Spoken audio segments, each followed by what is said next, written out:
भूमाफिया के नाम पर हम डंके की चोट पे कहता हूं कि भूमिहीनों को उजाड़ने का काम हो रहा है। इसको भी आप दिखवा लीजिएगा मान्यवर, ये पूरे प्रदेश का मामला है, कोई व्यक्तिगत हमारा नहीं है।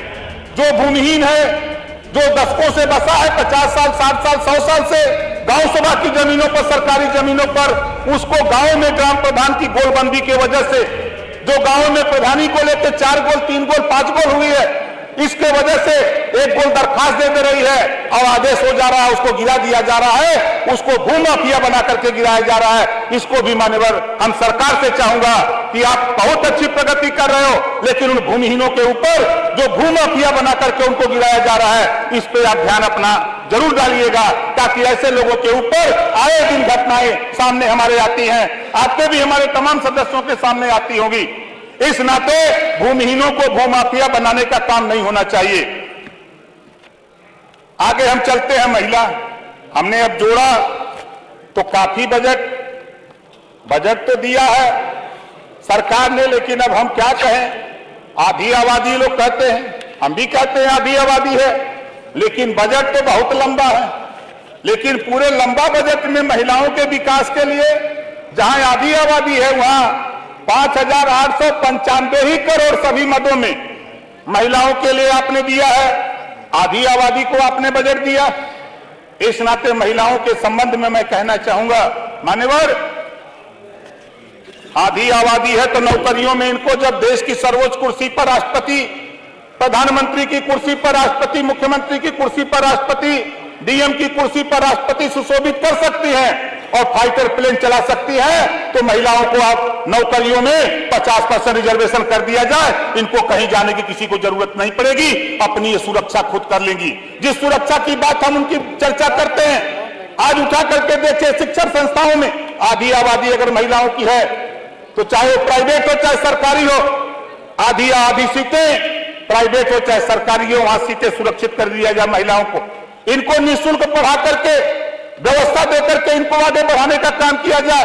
हम इनको सुरक्षा की बात करते हैं, 75 साल बीत गए तो उस 75 साल से महिलाओं के विकास की ही बात करते हैं, इनको सुरक्षा की बात करते हैं। लोकसभा विधानसभा में ये मामला यहाँ का नहीं है, लेकिन हम चाहूंगा आपके माध्यम से मान्यवर प्रदेश सरकार से चाहूंगा कि लोकसभा विधानसभा में भी यहां से एक पत्र जाए कि महिलाओं को भी 50% सीटें आरक्षित कर दिया जाए, ताकि वो अपनी लड़ाई खुद लड़ सके, किसी के भरोसे न रहे। आगे मान्यवर सरकार ने एक्सप्रेसवे बनाया, इस एक्सप्रेसवे में एक पूर्वांचल का आता है, उसका भी हम आनंद लेते हैं। हमारे विधायक जी हैं बलिया से भी लेते हैं, अंबेडकर नगर के हैं ये भी लेते हैं, मऊ के लेते हैं, सटे हुए कई जिलों के लोग लेते हैं। अब इधर जब हम जाते हैं कार्यक्रम करने के लिए तो अखिलेश जी बनाए हैं आगरा एक्सप्रेसवे, उसका भी आनंद लेते हैं। अभी बुंदेलखंड जब से बना तब से हम गए नहीं है भैया, एक नोएडा वाला भी, एक नोएडा का भी है, उधर भी जाते हैं तो उसका आनंद लेते हैं। लेकिन हम लोग तो आनंद लेते हैं, लेकिन मान्यवर ग्रामीण इलाके में एक्सप्रेसवे बनने से ग्रामीण इलाकों की सड़कें टूट गई, ग्रामीण इलाके की सड़कें टूट गई। सरकार का ध्यान, चाहे सत्ता पक्ष हो चाहे विपक्ष हो, सबका ध्यान एक्सप्रेसवे पर खाली चर्चा हो रहा है कि हमने ये बना दिया, हमने ये बना दिया। अच्छा किया, आप चुनकर के जनता ने आपको भेजा, तो किस लिए भेजा, बिगाड़ने के लिए कि बनाने के लिए?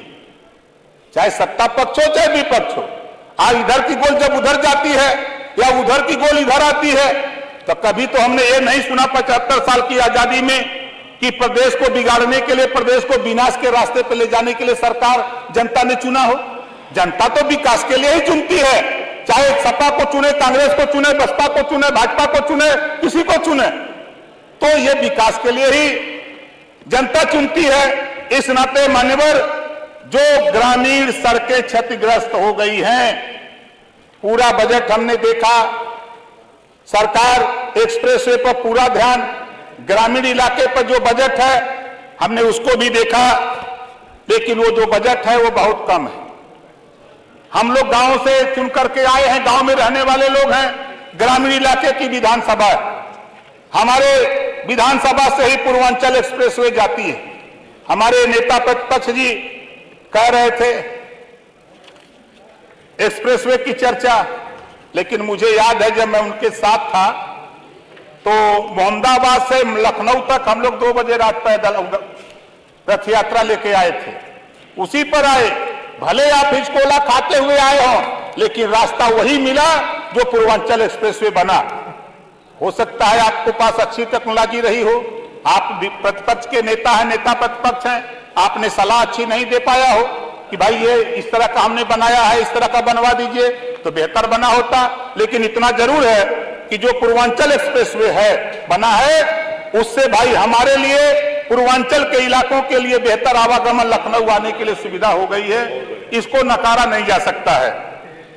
मान्यवर आवास, आज हमने देखा इसमें बजट है आवास की, आवास के लिए बजट सरकार ने दिया है।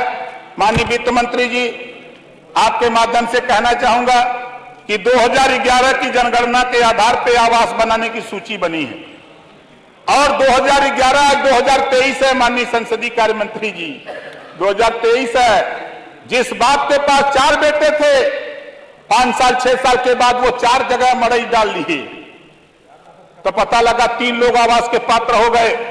आज भी गांव में 5, 6, 10, 12 ऐसे बेचारे हैं जो नेताओं के फ्लैक्स डाल करके आज अपना जीवन निर्वाहन कर रहे हैं। इस नाते मान्यवर, आपके माध्यम से हम माननीय संसदीय कार्य मंत्री से कहूंगा कि 2011 की जो जनगणना है उसके बाद आज परिस्थिति बदली है, इसमें बदलाव की जरूरत है। आज गांव में सर्वे करा लीजिए, जो वास्तव में पात्र है उसको आवास देने का काम करिए। आप बहुत आवास दिए हो, ऐसा मैं नहीं कहता, ये सरकार थी इन्होंने भी आवास दिया, आप आए तो आपने आवास देने का काम कर रहे। ये कोई नई बात नहीं है, ये तो अनवरत एक प्रक्रिया है।